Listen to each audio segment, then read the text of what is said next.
What is up, Rad Potential YouTube? Welcome to today's video. I'm Mr. Rad, and I'm the guy that put together this four-rotor FD RX7 for the street.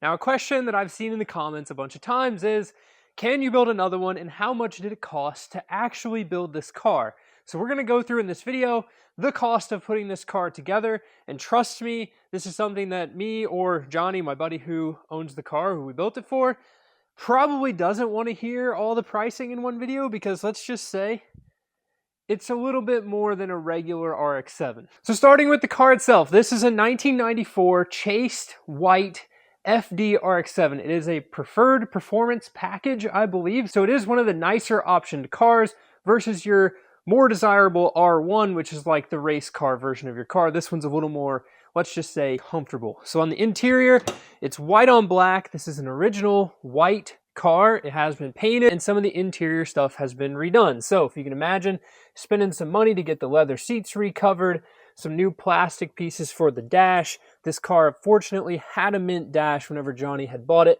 And, you know, to most race enthusiasts, it does have a sunroof. But for the purpose of driving on the street, the sunroof is fantastic. The extra little bit of weight, Johnny's a shorter guy, he fits in this car without hitting his head. All of those things that most people would be like, no sunroof, slick tops are the way.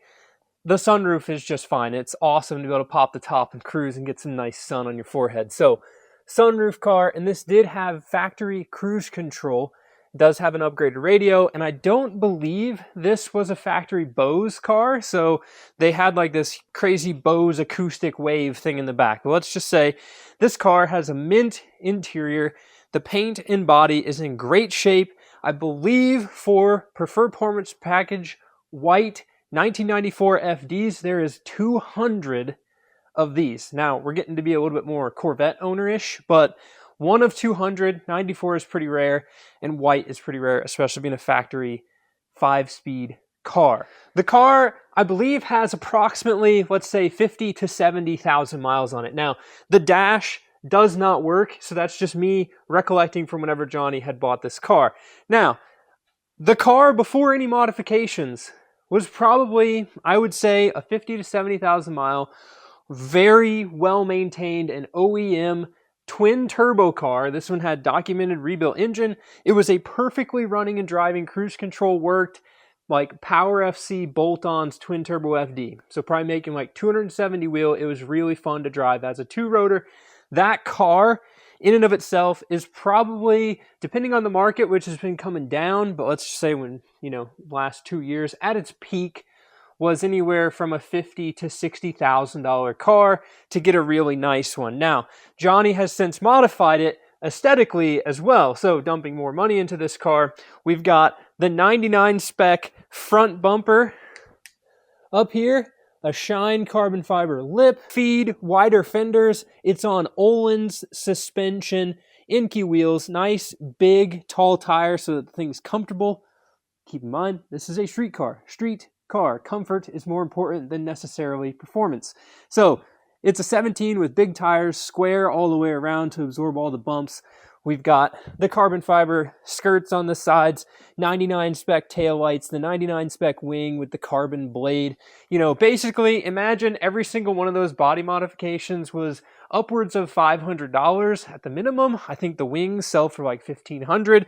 This is an OEM Mazda front bumper, I believe. So count up all your cash there. There's probably another $10,000 to $15,000 by the time you get all that stuff added on and painted and all of that stuff in. So let's just say we're at what, $75,000 on the high end before you even start doing the engine swap, which is what you guys are all here to figure out how much this cost. Nearly as expensive as all of what we've spent so far in this video, the $75,000 to get just the chassis running with a two-rotor, is this four-rotor engine. So this was built by Defined Auto Works. Johnny bought two brand new REW engines, so simply two brand new two-rotors. Okay, we took those apart.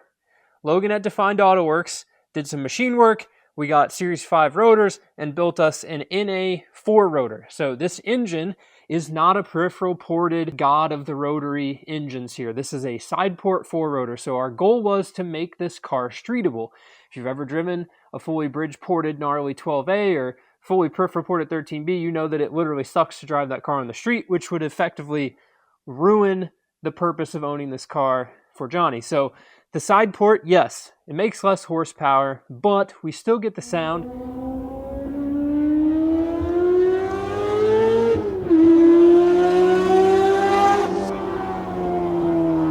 And it's something you can like drive to work on a Tuesday in traffic. This engine, the base price of a four-rotor engine, if you go look at Logan Defined Auto Works' website, is $38,000 for this engine. The eccentric shaft alone, so I've been told, is upwards of $15,000 just for the crankshaft that runs through the center of this thing. Now that doesn't include any of the peripheral stuff. So for a nice whole number, we're gonna use 40,000. 38,000, 2,000 off of 40,000, we're using 40. So we're $75,000 plus $40,000 just to buy the parts, okay, for the short block. So now we're at what? $115,000, okay? 115 just to buy it. That's not even paying somebody to put it together, who was me, to build this thing. So you also have to buy an intake. You have to pay somebody to build headers. You have to buy a subframe to modify such that you can mount this engine in a semi-stock location. Then you have to buy all the assorted ancillary parts to make it run. So we have a Haltech Nexus R3 ECU, have the Haltech can gauge on the inside. You have to buy a flying lead harness and then pay somebody to build the harness. You have to buy 8 IGN-1A coils, 8 of them. It's like a V8 car. 8 of them. We're so used to just 4 coils on these things.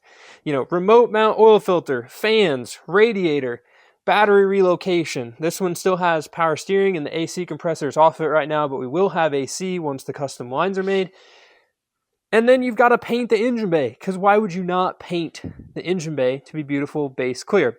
So all of that extra stuff, we're at 115 grand. Let's just say $25,000 adds up pretty quick whenever you're buying, you know, $5,000, $6,000 worth of engine management, $1,000 worth of ignition coils and injectors, and then you've got all the labor involved to do all that. It's $1,000 subframe plus the fabrication work, etc. So let's just say another 25 grand plus, what do you think, another 10 grand worth of extra stuff that comes up. We're at $150,000 pretty dang quick, guys, into this build. So is it worth it? This is the question. Is it worth it to you? Is it worth it to me? Is it worth it to Johnny? And honestly, it doesn't matter. As long as Johnny's happy with it, that's what matters about this build, is that he built the car that he wants. So driving around town in Nashville, Tennessee, it's such an experience just because this has a four-rotor. And honestly, there is nobody that rides in this thing or drives this thing that doesn't have a ginormous smile on their face the entire time, except for maybe me, because it stresses me out driving a car that's worth this much money that I put together and I'm kind of responsible for the well-being of. But nonetheless, I still enjoyed ripping it around this last week, taking it to 7 stock and sharing it with all of you guys. So ultimately, what would you guys do differently with this build? Because I think for what we set out to accomplish, yes, it's very expensive. And honestly, you can get way better performance cars for the price, but there is not a single other car on the road that's going to bring you the experience of driving this one, because it is effectively one of a kind. There's not too many naturally aspirated four-rotor street cars with air conditioning and power steering that you can literally drive in traffic and just cruise around like it was a normal stock Corvette or some very pedestrian RX7. So with that, what would you change? What would you do differently? I'll tell you, as the person who built this car, there's a few things that I would change on it. One of which is the front lip, because it's a little bit crazy looking arrow-wise. It sticks out, makes it hard to strap down, and it rubs on everything.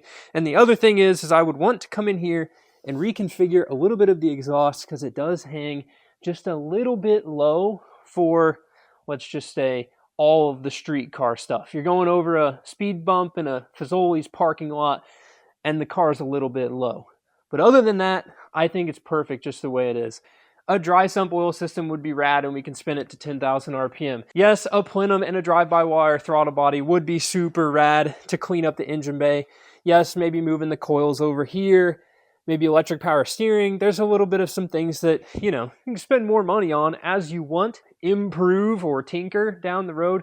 But for the sake of where the car sits right now, I am super happy with it. After, in December, we drove this car into this shop as a two-rotor FD. In April, we drove it off the trailer at Tail of the Dragon for Deals Gap Rotary Rally, running as a four-rotor. And a month ago, we took it to 7 stock to share four-rotor noises with all of you guys. And I think that is something to be proud of, and I am super pumped just with how far the car has come, how far I've come as a car builder and what I've learned, and I'm super happy with the car. I know Johnny is super happy with the car, and as you can tell from the last couple of videos, the thing sounds awesome.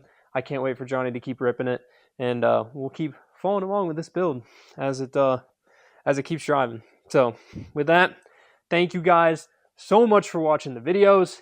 Thank you for subscribing to the channel. Thanks for all the views on the four-rotor build. I can't wait to share with you guys what's next. There's a lot of crazy projects, and if you're paying attention in this video, I'm not going to blur any of the stuff in the background out. So get excited for what's to come. With that, live a life you don't need a vacation from, and keep it rad. We'll see you in the next one. It's so funny. As I film this video, there's other things that I wish I'd have said. Like, it's a wet sump oil pan with a stock oil pump.